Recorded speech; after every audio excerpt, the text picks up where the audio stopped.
A man wants to place an order by telephone for some office stationery. Listen to the conversation between the woman and the man and answer the questions. First, you have some time to look at questions 1 to 6.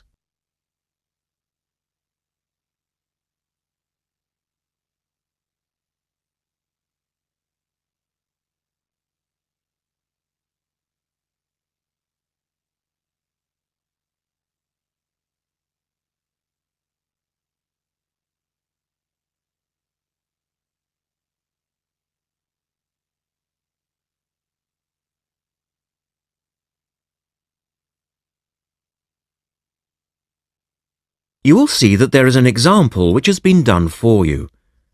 On this occasion only, the conversation relating to this will be played twice.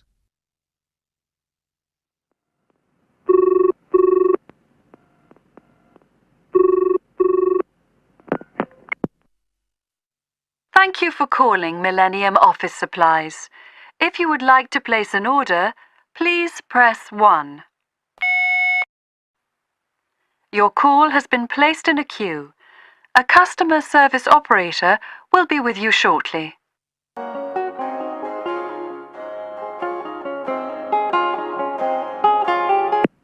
Gina speaking. How can I help you? Oh, hello. I'd like to order some stationery, please. And who am I speaking to? John Carter. The man says his name is John Carter. Now we shall begin.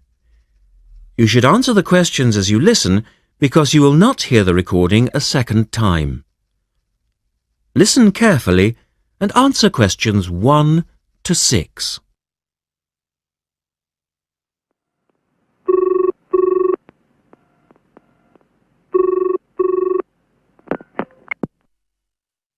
Thank you for calling Millennium Office Supplies. If you would like to place an order, please press 1.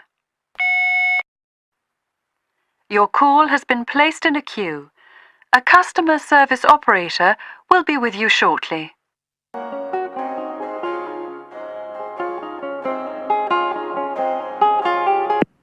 Gina speaking. How can I help you? Oh, hello. I'd like to order some stationery, please. And who am I speaking to? John Carter. Right. Can I just confirm your account number and the name of your company, John? Sure. The account number is 692411. 692411. Right. And you're from Rainbow Computers? No, the company is Rainbow Communications. Oh, OK. I'll just fix that on the system. Communications. And what would you like to order, John? Envelopes. We need a box of A4, that is, normal size envelopes. White, yellow or manila? We'll have the plain white, please. But the ones with the little windows. OK. 1 box, A4, white. Just the 1 box, was it? On second thoughts, make that 2 boxes. We go through heaps of envelopes. As a matter of interest, are they made from recycled paper? No, you can't get white recycled paper. The recycled ones are grey, and they're more expensive, actually. Right, we'll stick to white then. Something else, John? Yes, we need some coloured photocopy paper. What colours do you have? We've got purple, light blue, blue, light green, whatever you want, pretty much. There are 500 sheets to the pack. Right, let's see. We're going to need a lot of blue paper for our new price lists. So can you give us 10 packs, please? Make sure it's the light blue, though. 10 packs of the light blue. The woman asks the man if he needs anything else. Look at questions 8 to 10.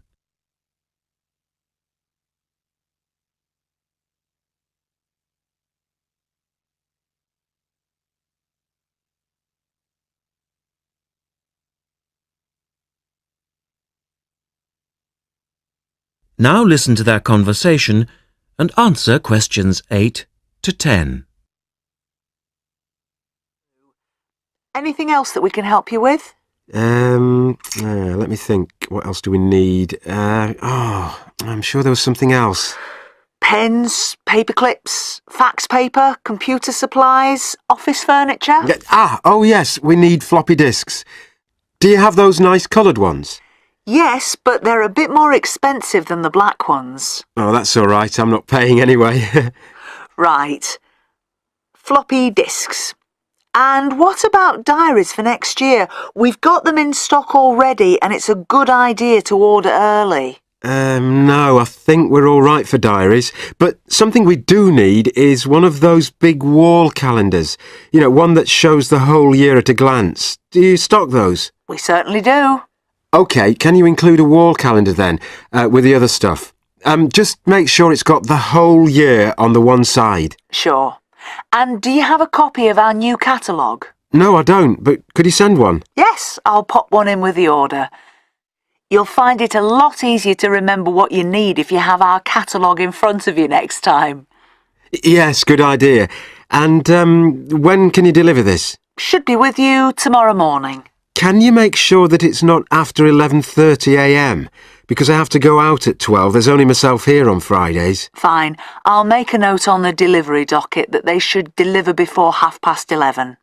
Thanks very much. Thanks. That is the end of section 1. You now have half a minute to check your answers.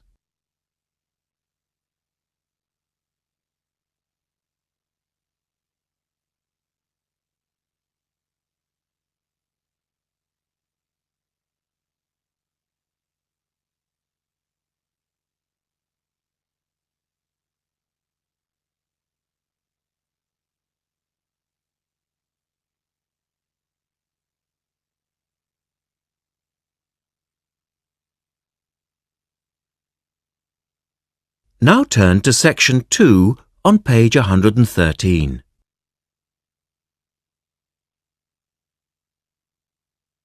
Section 2.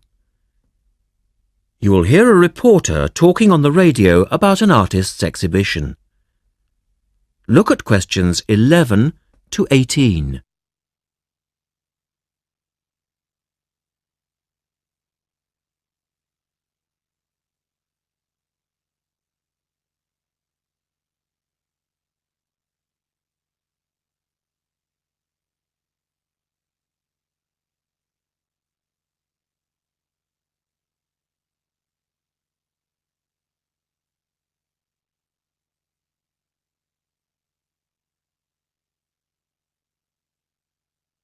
As you listen to the first part of the talk, answer questions 11 to 18.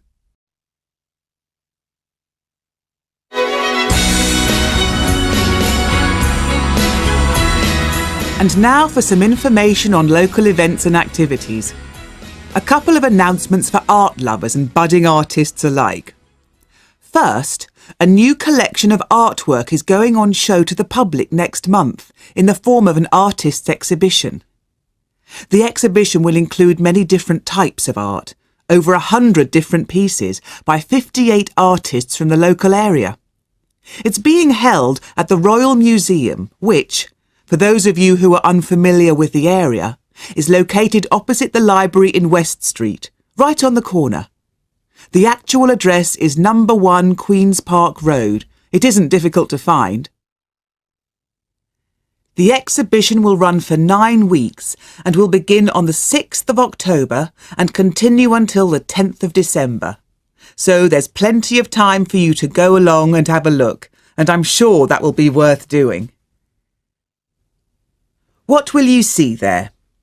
Well, amongst the items on display will be some exciting pieces of modern jewellery, furniture, ceramics, metalwork and sculpture.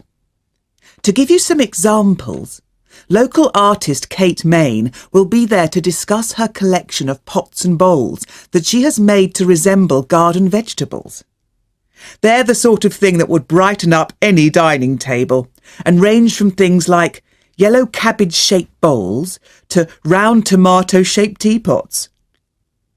Prize winner Cynthia Corse will also be there to talk about her silver jewellery, all of which she produced using ideas from the rural setting of her country home.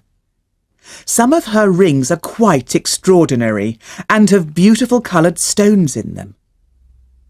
Or, if you prefer sculpture, there's plenty of that too.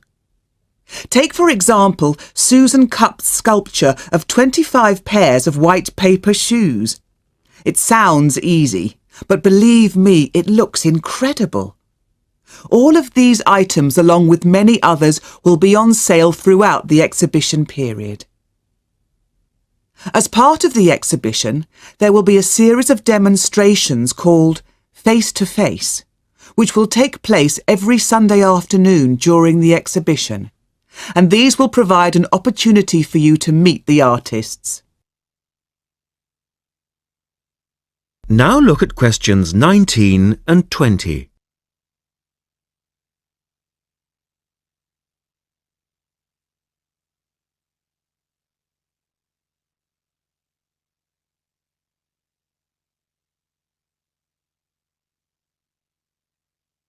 As the talk continues, answer questions 19 and 20. The second set of activities are for those who would prefer to indulge in some artwork themselves. The Artists' Conservatory are holding a series of courses over the autumn period. The courses cover all media and include subjects such as Chinese brush painting, pencil drawing and silk painting. All the tutors are experienced artists. Course sizes are kept to a minimum of 15, and there will be plenty of individual assistance. All the sessions offer excellent value for money and the opportunity to relax in a delightful rural setting. Fees are very reasonable and include the use of an excellent studio and access to the art shop, which you will find sells everything from paper to CDs. And they also include the provision of all materials. For more information on dates, cost and availability, you should get in touch with the programme coordinator on 4592 839 584 or go direct to the website, which you will find is... That is the end of section 2. You now have half a minute to check your answers.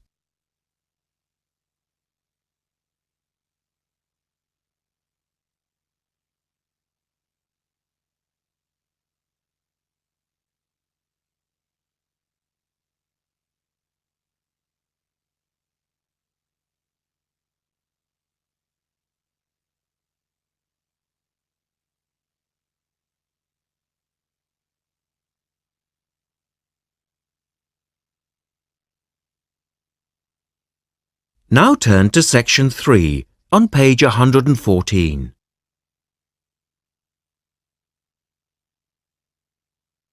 Section 3. In this section, you will hear an interview with a wildlife specialist called Alison Sharp talking about bears. In the first part of the discussion, they are talking about the history of the bear. First, look at questions 21 to 23.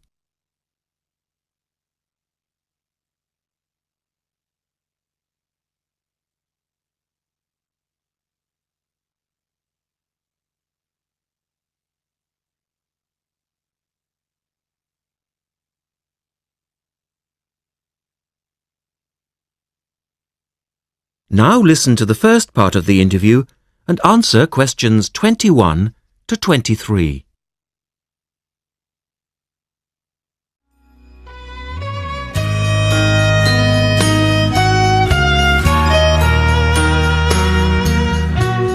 Alison Sharp has spent much of her life researching bears, and in particular, bears in danger of extinction.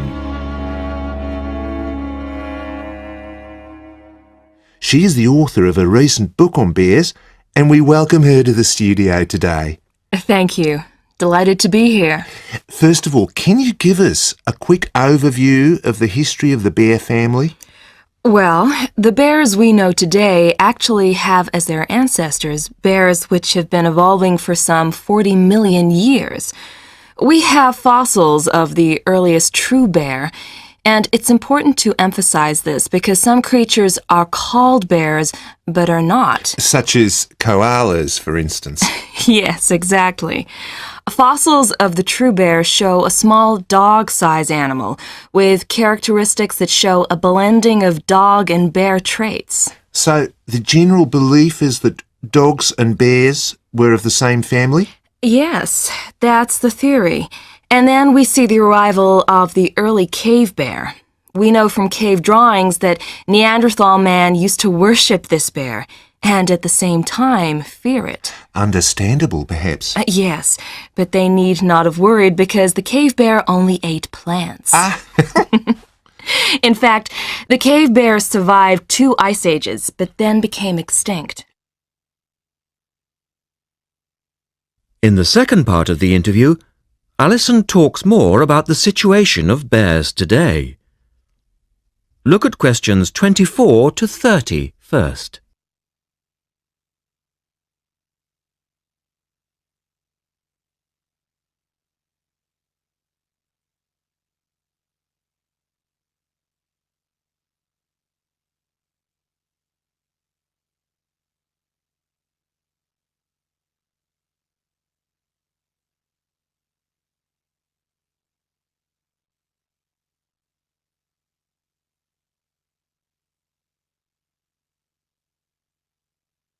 Listen carefully and answer questions 24 to 30. So, how many bears can we find today? And are any of them in danger of extinction? Well, I'll answer your first question first. There are 8 species of bear in all, among them the American black bear and the brown bear, from which evolved the newest species of bear, the polar bear. So, how old is the polar bear? Oh, he's a relative newcomer, just 20,000 years old. And could you tell us a little about them? Which is the largest bear, for instance? Well, the largest bear existing today is either the polar bear or the brown bear. Right. Don't we know? Well, it depends which criteria you use. The polar bear is the heaviest. The male weighs up to 1,500 pounds, but his narrow body actually makes him look smaller than the much more robust brown bear. So, the brown bear appears the biggest. Yes. And the smallest? Well, the sun bear is the smallest of the 8 species. They only weigh between 60 and 145 pounds. That makes him a comparative junior. Yes. And then next we have the so-called giant panda. But that's a small bear too, comparatively speaking. And are all bears meat eaters? No, not at all.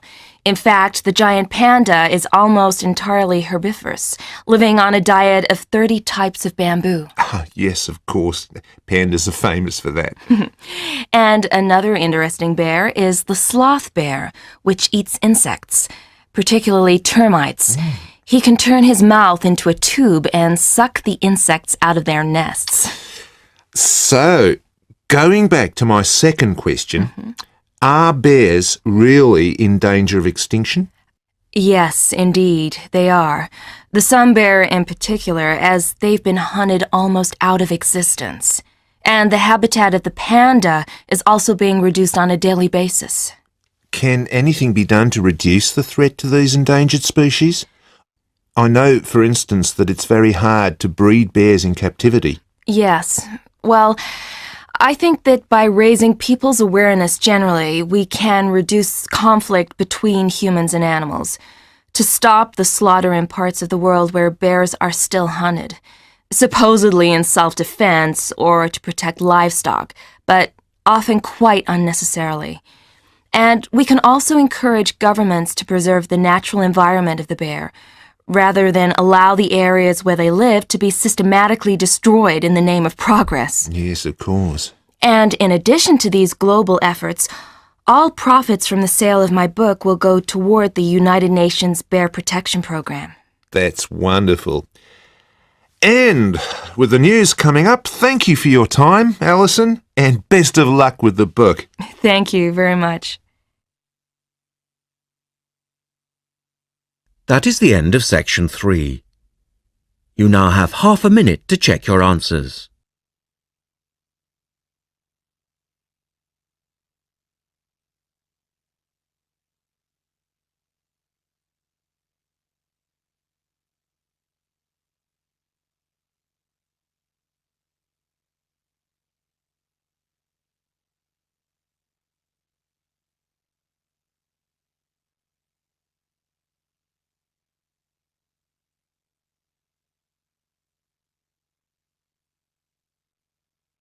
Now turn to section 4 on page 116.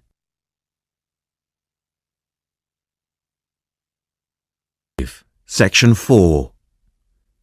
You will hear a lecturer talking about the solar eclipse in history. First, you have some time to look at questions 31 to 36.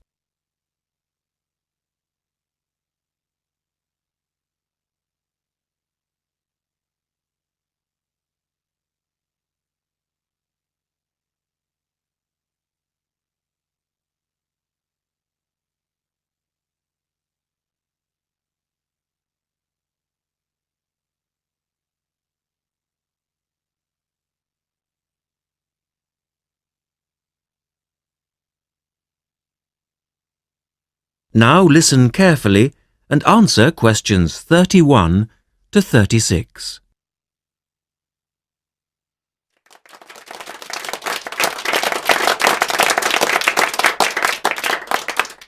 Good evening and welcome to this month's Observatory Club lecture. I'm Donald Mackey and I'm here to talk to you about the solar eclipse in history. 1,000 years ago, a total eclipse of the sun was a terrifying religious experience. But these days, an eclipse is more likely to be viewed as a tourist attraction than as a scientific or spiritual event. People will travel literally miles to be in the right place at the right time to get the best view of their eclipse. Well, what exactly causes a solar eclipse when the world goes dark for a few minutes in the middle of the day? Scientifically speaking, the dark spot itself is easy to explain. It's the shadow of the moon streaking across the Earth. This happens every year or two, each time along a different, and to all intents and purposes, a seemingly random piece of the globe. In the past, people often interpreted an eclipse as a danger signal heralding disaster, and in fact the Chinese were so disturbed by these events that they included among their gods one whose job it was to prevent eclipses. But whether or not you're superstitious or take a purely scientific view, our earthly eclipses are special in 3 ways. Firstly, there can be no doubt that they're very beautiful. It's as if a deep blue curtain had fallen over the daytime sky as the sun becomes a black void surrounded by the glow of its outer atmosphere. But beyond this, total eclipses possess a second, more compelling beauty in the eyes of us scientists, for they offer a unique opportunity for research. Only during an eclipse can we study the corona and other dim things that are normally lost in the sun's glare. And thirdly, they are rare. Even though an eclipse of the sun occurs somewhere on Earth every year or two, if you sit in your garden and wait, it will take 375 years on average for one to come to you. If the moon were any larger, eclipses would become a monthly bore. If it were smaller, they simply would not be possible. The ancient Babylonian priests, who spent a fair bit of time staring at the sky, had already noted that there was an 18-year pattern in their occurrence, but they didn't have the mathematics to predict an eclipse accurately. In the second part, the speaker talks about a number of scientists. Look at questions 37 to 40.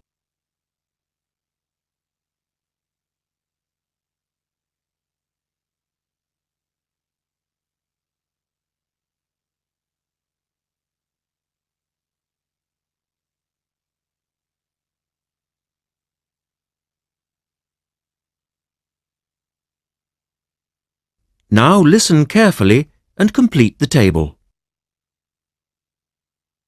It was Edmund Halley, the English astronomer, who knew his maths well enough to predict the return of the comet, which incidentally bears his name, and in 1715 he became the first person to make an accurate eclipse prediction. This brought eclipses firmly into the scientific domain, and they've since allowed a number of important scientific discoveries to be made. For instance, in the eclipse of 1868, two scientists, Janssen and Lockyer, were observing the sun's atmosphere, and it was these observations that ultimately led to the discovery of a new element. They named the element helium, after the Greek god of the sun. This was a major find, because helium turned out to be the most common element in the universe after hydrogen. Another great triumph involved mercury. I'll just put that up on the board for you now. See, there's Mercury, the planet closest to the Sun, then Venus, Earth, etc. For centuries, scientists had been unable to understand why Mercury appeared to rotate faster than it should. Some astronomers suggested that there might be an undiscovered planet causing this unusual orbit, and even gave it the name Vulcan. During the eclipse of 1878, an American astronomer, James Watson, thought he'd spotted this so-called lost planet. But, alas for him, he was later obliged to admit that he'd been wrong about Vulcan and withdrew his claim. Then Albert Einstein came on the scene.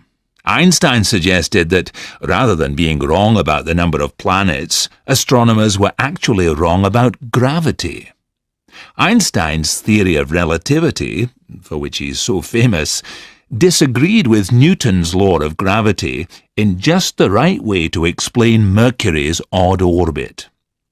He also realized that a definitive test would be possible during the total eclipse of 1919, and this is indeed when his theory was finally proved correct. So there you have several examples of how eclipses have helped to increase our understanding of the universe. And now let's move on to the social aspects, and I think you'll find... That is the end of section 4. You now have half a minute to check your answers.